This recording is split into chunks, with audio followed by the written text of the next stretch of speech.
They called Clara crazy for refusing a $2 million buyout. Willow Creek Farm was bankrupt, its soil barren, and foreclosure loomed just days away. But the ruthless developers trying to bulldoze her family's legacy didn't account for one tiny, chaotic detail. Grandma Beatrice's secret, thousand-strong army of feathered and furry defenders. The August sun beat down relentlessly on Willow Creek Farm, baking the cracked earth into hardened clay. Clara Jenkins stood by the rusted aluminum mailbox at the end of the long driveway, a thick stack of final notices heavy in her trembling hands. It had been exactly 3 weeks since her grandmother, Beatrice Jenkins, had passed away from a sudden stroke, leaving Clara as the sole heir to a massive 300-acre agricultural nightmare. The farm was completely suffocating in debt. The heritage apple orchards were inexplicably rotting from the roots up, and the once thriving cornfields looked as though a plague had swept through them, leaving nothing but brittle, yellowed stalks snapping in the hot wind. A sleek, silver Mercedes-Benz sedan crunched up the gravel driveway, shattering the oppressive rural silence. Clara tightened her grip on the mail. She recognized the car instantly. It belonged to Richard Dalton, the aggressive CEO of Oak Haven Land Development. Dalton had been circling the farm like a vulture for the past 2 years, desperate to acquire the land to build a sprawling luxury eco-resort. The driver's side door opened and Dalton stepped out, adjusting his expensive Italian silk tie. He offered a practiced, sympathetic smile that didn't quite reach his cold, calculating gray eyes. "Clara, my deepest condolences again," Dalton said, his voice smooth and dripping with false warmth. "I know this is a terrible time for you, but I'm here as a friend. I just spoke with the loan officers at First Regional Bank. They are moving forward with the foreclosure on Monday. I want to save you from that public humiliation."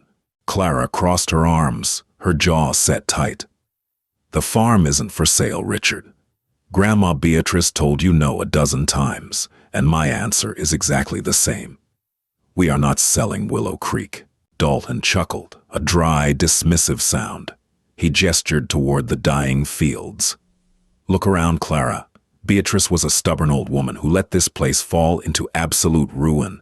The soil is dead. The crops are infested with root-boring beetles. You owe $800,000 in back taxes and agricultural loans. My offer of $2 million clears your debt and leaves you a wealthy young woman. If you let the bank take it Monday, you walk away with nothing but the clothes on your back. Be smart." He pulled a crisp white envelope from his tailored jacket and placed it on top of the mailbox. "The contract is inside. Sign it by Friday evening. Otherwise, I'll just buy it from the bank for a fraction of the price next week. The choice is yours." Without waiting for a response, Dalton slid back into his luxury car and sped away, leaving Clara coughing in the cloud of dry dirt kicked up by his tires. Clara grabbed the envelope, her vision blurring with tears of intense frustration. She marched back to the crumbling farmhouse. The sprawling Victorian home felt incredibly empty without Beatrice's booming laughter and heavy work boots clomping across the hardwood floors. Sitting at the worn oak kitchen table, Clara dropped her head into her hands. Her phone buzzed. It was Sarah Higgins, her lifelong best friend and a certified public accountant, who had been trying to untangle Beatrice's chaotic financial records. "Clara, I've spent all night looking at the ledgers," Sarah said gently through the speaker. "It's worse than we thought. Beatrice wasn't just losing money on bad crops. Over the last 3 years, she took out massive secret loans, hundreds of thousands of dollars, and the craziest part, she didn't spend it on farm equipment or fertilizer. There are endless receipts for bizarre things: specialized fencing, strange feed shipments, veterinary bills, and bugs. Clara, she spent $30,000 importing predatory wasps and earthworms. I think Beatrice might have lost her mind near the end." Clara frowned, looking out the kitchen window toward the property's heavily padlocked rear sector. "Wait, Sarah, Grandma told me right before she died to never let the bank open the old quarantine barn. She said the key was hidden inside the grandfather clock." Hanging up the phone, Clara walked into the hallway and reached her arm deep into the inner casing of the antique clock. Her fingers brushed cold metal. She pulled out a heavy, rusted brass key attached to a leather strap. A desperate curiosity washed over her. If Beatrice had spent hundreds of thousands of dollars, the proof had to be out there. Clara marched out the back door, hiking half a mile past the dying orchards until she reached the quarantine barn. It was surrounded by an incredibly high, reinforced wire fence that looked entirely out of place on a traditional crop farm. She slid the heavy brass key into the padlock. It clicked open. Clara threw her weight against the heavy wooden sliding doors and pushed them apart. Instantly, a deafening cacophony of sound hit her like a physical wall. The interior of the massive barn was unlike anything she had ever seen. It was completely retrofitted into a high-tech, multi-tiered ecological fortress. On the ground level, a chaotic sea of nearly 1,000 Indian runner ducks, tall, slender, and fiercely active, quacked and waddled in perfectly organized pens connected to clean water troughs. Above them, prowling along elevated wooden rafters, were dozens of muscular, battle-scarred barn cats. They weren't typical stray felines. They moved with a sharp, synchronized pack mentality, led by a massive, one-eared Maine Coon mix that glared down at Clara with fierce intelligence. And in the corner, resting on a heavy wooden workbench, was a thick, leather-bound journal. Clara slowly walked over, the ducks parting around her feet like the Red Sea. She opened the book. The first page was written in Beatrice's bold, messy handwriting. "If you are reading this, Clara, I am gone, and Richard Dalton thinks he has won. He thinks he successfully poisoned our land to force a cheap sale. He thinks I didn't know his men were releasing invasive beetles and infected river rats into our fields at night. But he underestimated me. I didn't waste the farm's money. I spent every last dime building an army. It is time to let them out." Clara stood frozen in the dim light of the quarantine barn, the deafening quacks of the Indian runner ducks echoing in her ears. She gripped Beatrice's leather journal so tightly, her knuckles turned bright white. She flipped furiously through the heavy pages, her eyes scanning complex diagrams, feeding schedules and deployment maps. Beatrice hadn't gone crazy. She had become an underground tactical genius. According to the journal, Richard Dalton's sabotage was entirely biological. 2 years ago, when Beatrice first refused to sell the farm, Dalton's hired thugs began quietly sneaking onto Willow Creek property in the dead of night.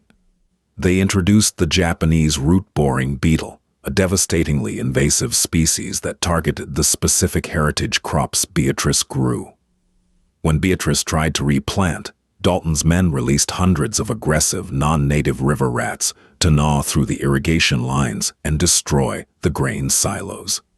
Because the sabotage looked like natural agricultural misfortune, the local police and the insurance companies refused to intervene. Chemical pesticides would have permanently destroyed our organic certification, Beatrice wrote on page 42. That is exactly what Dalton wanted. If I sprayed, the land value would plummet, and he would buy it for pennies to pave over. So I fought nature with nature. Indian runner ducks do not eat crops. They strictly eat insects. They are the most efficient pest terminators on the planet. The feral cats, rescued from the city alleys and bred for loyalty and hunting drive, are the ratters. Clara, do not wait. The beetles are at their peak hatching cycle right now. Deploy the army. Clara looked at her watch. It was 6 a.m. on a Tuesday. The bank foreclosure was officially scheduled for the following Monday. She had exactly 6 days to save Willow Creek. She pulled out her phone and dialed Tommy Henderson, the local large animal veterinarian who had been a close friend of her grandmother. "Tommy, I need you at the farm right now. Bring your truck and bring anyone you trust. Grandma didn't leave me a dying farm. She left me a biological weapon." 20 minutes later, Tommy's battered Ford pickup rattled into the driveway. He jumped out, his boots hitting the dry earth, looking utterly bewildered as Clara led him toward the quarantine barn. When she threw open the doors, Tommy's jaw dropped. "I thought Beatrice was just buying a few pets to keep her company." Tommy whispered, staring up at the rafter where 30 battle-hardened cats stared back down at him. "This is a highly integrated predator ecosystem. It's absolutely brilliant."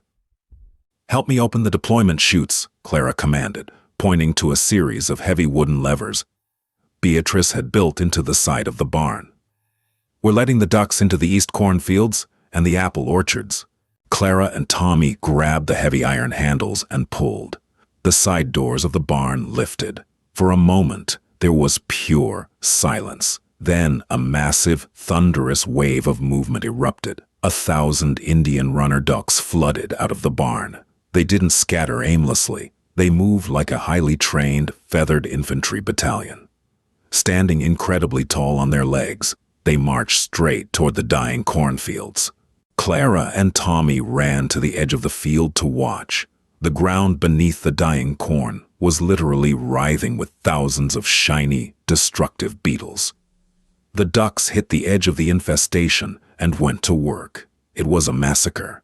The ducks moved in perfect formation, their bills snapping like tiny traps, devouring the invasive pests at a blinding speed. They ignored the crops entirely, focusing purely on the protein-rich bugs that were killing the roots. "Look at them," Tommy laughed in sheer disbelief. "They're clearing an acre an hour. This would take thousands of gallons of toxic chemicals to achieve." But Clara knew the beetles were only half the problem. As the sun began to set, she moved to the second phase of Beatrice's plan. She opened the upper hatches of the barn. The massive Maine coon, Barnaby, let out a low, guttural yowl. Like shadows detaching from the walls, the army of feral barn cats poured out into the twilight. They vanished silently into the tall brush near the irrigation pumps, waiting. Clara knew Dalton wasn't going to just sit back.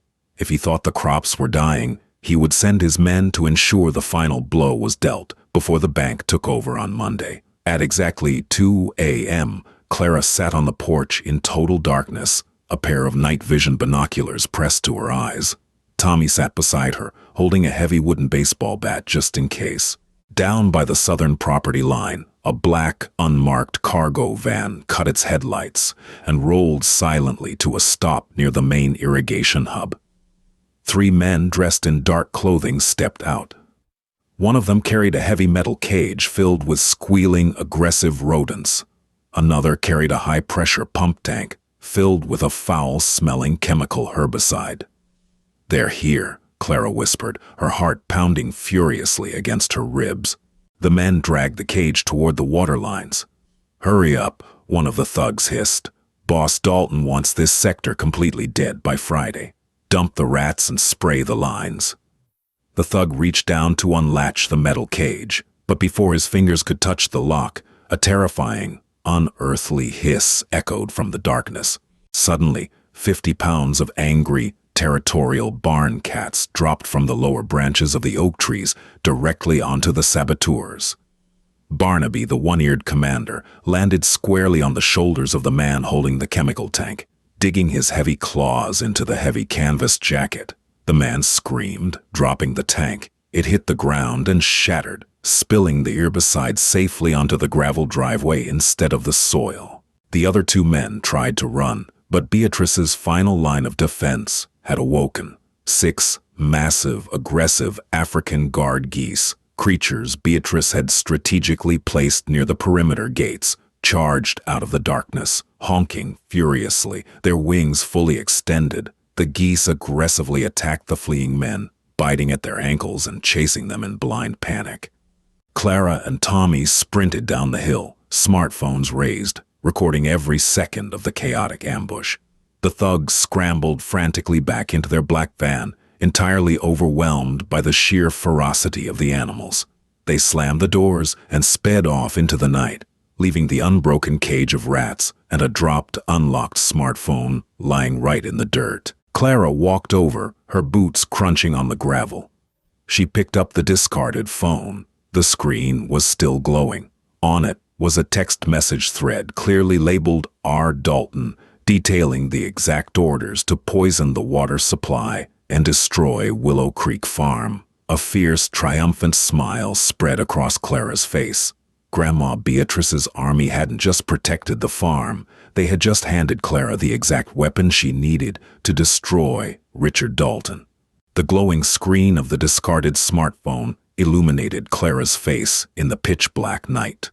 She scrolled through the text messages, her heart hammering against her ribs. Richard Dalton had left a digital trail of pure arrogance. There were dozens of messages between Dalton and his hired men, detailing exact coordinates for releasing the root-boring beetles, schedules for cutting the irrigation lines, and explicit instructions to ensure the heritage cornfields were completely eradicated before Monday's bank deadline. Clara looked at Tommy, holding up the phone like a glowing trophy. The veterinarian let out a low whistle of utter disbelief. By sunrise on Wednesday, Clara, Tommy, and Sarah Higgins sat around the scarred oak kitchen table. Joining them was Arthur Pendleton, a fiercely intelligent, semi-retired agricultural attorney who had represented Grandma Beatrice decades ago. Arthur adjusted his thick-rimmed glasses, carefully watching the chaotic night vision video of the African guard, geese, and the barn cats chasing the saboteurs. He then scrolled through the recovered text messages, his expression hardening into a formidable scowl. "This is not just property damage, Clara," Arthur said, his voice gravelly and deeply serious. "This is agricultural sabotage, corporate espionage, and domestic terrorism." Dalton was so confident that no one would investigate a dying farm that he grew sloppy. "However, we have a massive ticking clock. The First Regional Bank is heavily aligned with Dalton's development firm. They will execute the foreclosure on Monday at 9 in the morning. We need to file an emergency injunction to halt the bank, but Dalton will know we have his phone the second his men report back. A cornered animal is the most dangerous kind." Arthur was entirely correct. At exactly 10 o'clock on Thursday morning, a convoy of heavily marked white trucks tore up the gravel driveway. The side panels bore the official crests of the State Agricultural Commission and the County Animal Control Board. Dalton, realizing his physical saboteurs had failed, was deploying bureaucratic warfare. If he could not kill the crops with bugs, he would have Clara's biological army seized by the state, leaving the farm defenseless. A tall, painfully thin man in a crisp brown uniform stepped out of the lead vehicle, holding a heavy clipboard. He was flanked by 4 animal control officers carrying capture nets and heavy metal cages. "Clara Jenkins?" the man barked, marching up the porch steps. "I am Lead Inspector Miller. We received an anonymous high-priority tip this morning stating that this property is operating an illegal, unlicensed, and highly dangerous predatory wildlife breeding facility. We have reports of feral beasts attacking pedestrians and uncontained livestock violating county zoning laws. I have a seizure warrant for all animals on these premises." Clara stood her ground, her arms crossed defiantly. Behind her, Tommy stepped out of the farmhouse, carrying a thick, perfectly organized 3-ring binder. "Inspector Miller, I am Dr. Thomas Henderson, the primary licensed veterinarian for Willow Creek," Tommy announced smoothly, handing the heavy binder directly into the inspector's chest. "You have been horribly misinformed by your anonymous source. Everything on this property is 100% legal and heavily documented." Miller scowled, flipping open the binder. His eyes widened slightly. Beatrice Jenkins had not just been a tactical genius, she had been a bureaucratic mastermind. "You will find the state agricultural permits for the Indian runner ducks right there on page 4. Tommy continued, pointing firmly at the documents. "They are classified as active pest control livestock, perfectly legal for organic farming operations. On page 12 you will see the registration for the barn cats. They are a recognized working colony, fully vaccinated, spayed and neutered, and legally designated as rodent control. And the African guard geese, registered agricultural security fowl." Miller's face flushed an angry shade of crimson. The report stated these animals were vicious and attacking people. "The only people they attacked were criminal trespassers attempting to poison a municipal water line," Clara interjected sharply, "which is a federal offense. Are you planning to arrest my registered security fowl for stopping a felony, Inspector?" Miller opened his mouth to argue, but at that exact moment, Barnaby, the massive Maine Coon commander, leaped onto the porch railing. He did not hiss or growl. He simply sat down, wrapped his thick tail around his paws, and stared unblinkingly at Miller with cold, calculating intelligence. From the edge of the property, the deafening, rhythmic quacking of 1,000 ducks, marching in perfect unison, echoed through the air as they systematically cleared another acre of beetles. "Your paperwork appears to be in order," Miller grumbled, shoving the binder back at Tommy. "But if a single one of these animals steps 1 inch off your property line, I will be back to confiscate the entire lot." As the government trucks retreated down the driveway, Clara let out a shaky breath. They had survived the bureaucratic ambush, but the war was far from over. Over the next 3 days, the farm underwent a miraculous, aggressive transformation. Without the root-boring beetles draining their life, the heritage apple trees began to stand taller, their leaves regaining a vibrant, healthy green hue. The ducks worked tirelessly, heavily fertilizing the soil as they hunted. The rat population was entirely suppressed by the feline patrols, allowing the irrigation lines to flow freely, pumping life-saving water back into the parched earth. By Sunday evening, Willow Creek looked like a completely different property. But Clara knew Dalton would not surrender. Tomorrow was Monday. Tomorrow was the final battle in the sterile, unforgiving arena of the county courthouse, where ducks and cats could not protect her. Monday morning dawned with a heavy, suffocating humidity. The towering stone pillars of the county courthouse loomed over Clara as she walked up the grand concrete steps, flanked securely by Arthur Pendleton, Tommy, and Sarah Higgins. Inside the polished mahogany courtroom, the atmosphere was tense and unnervingly quiet. Richard Dalton was already sitting at the defendant's table, looking entirely too relaxed, in a bespoke navy pinstripe suit. Next to him sat a slick, nervous-looking man named Gregory Peterson, the senior loan executive for First Regional Bank. Dalton leaned back in his leather chair, offering Clara that same chilling, predatory smile he had worn the day he tried to buy her out. He firmly believed he had won. He assumed the animal control raid had successfully rattled her, and that, without the money to pay the $800,000 debt, the judge would simply hand him the deed. Judge Lawson, a stern, no-nonsense man with silver hair and a deeply lined face, banged his wooden gavel, demanding order. "We are here today regarding the finalized foreclosure proceedings of Willow Creek Farm, initiated by First Regional Bank," Judge Lawson stated, adjusting his reading glasses. Mr. Peterson, does the bank maintain its position to seize the collateral property for immediate public auction?" Peterson stood up, smoothing his expensive silk tie. "Yes, Your Honor. The estate of Beatrice Jenkins is entirely delinquent. We are simply following standard legal procedure to recoup our massive financial losses. We request the immediate transfer of the property deed." Dalton smirked, already reaching into his briefcase to pull out the purchase contract he planned to hand the bank the second the gavel fell. "Objection, Your Honor." Arthur Pendleton's voice boomed through the courtroom as he slowly stood up.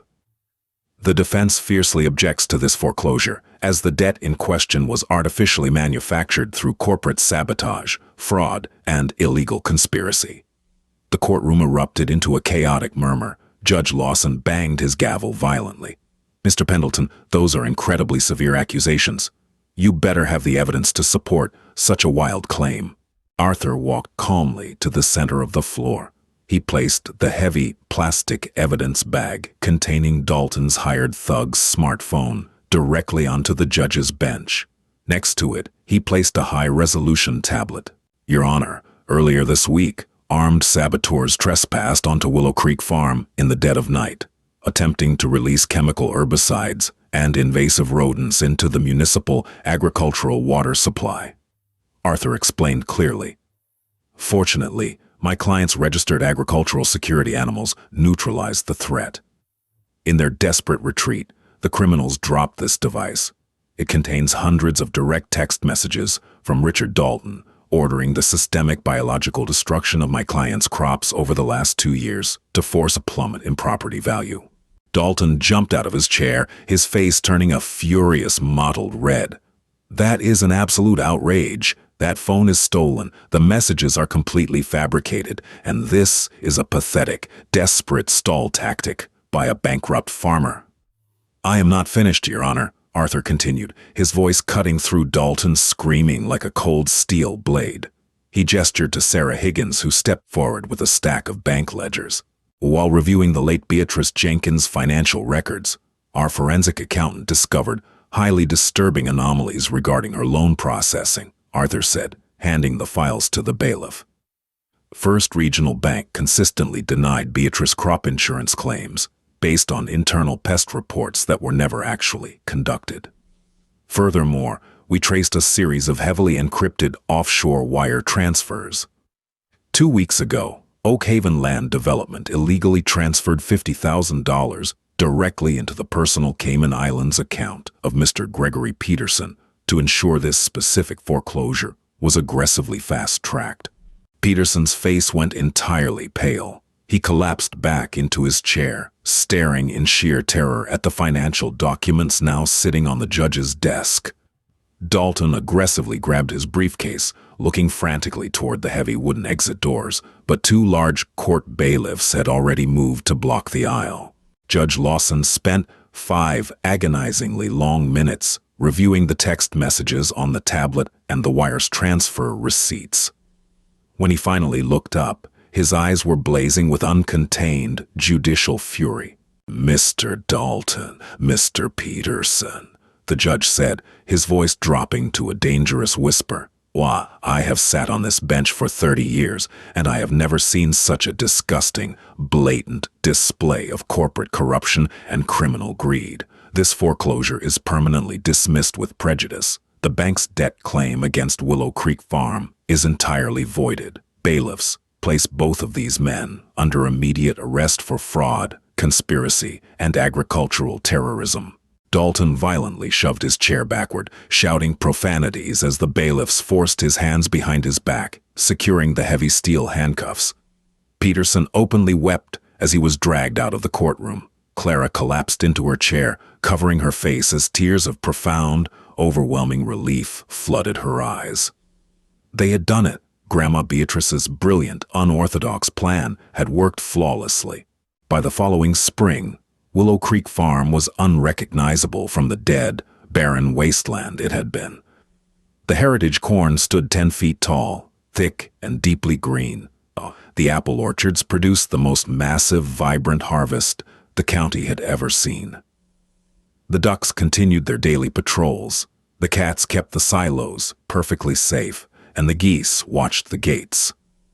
Clara stood on the porch, holding a mug of hot coffee, watching the morning sun illuminate her thriving legacy.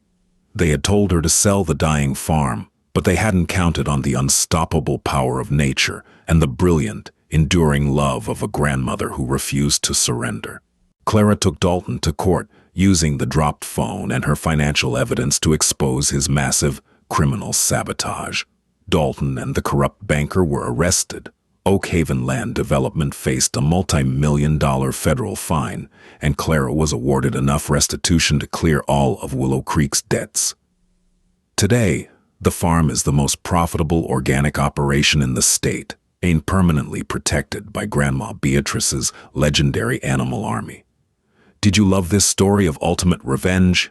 Hit that like button, subscribe for more incredible real-life tales, and share this video with someone who loves seeing the underdog win.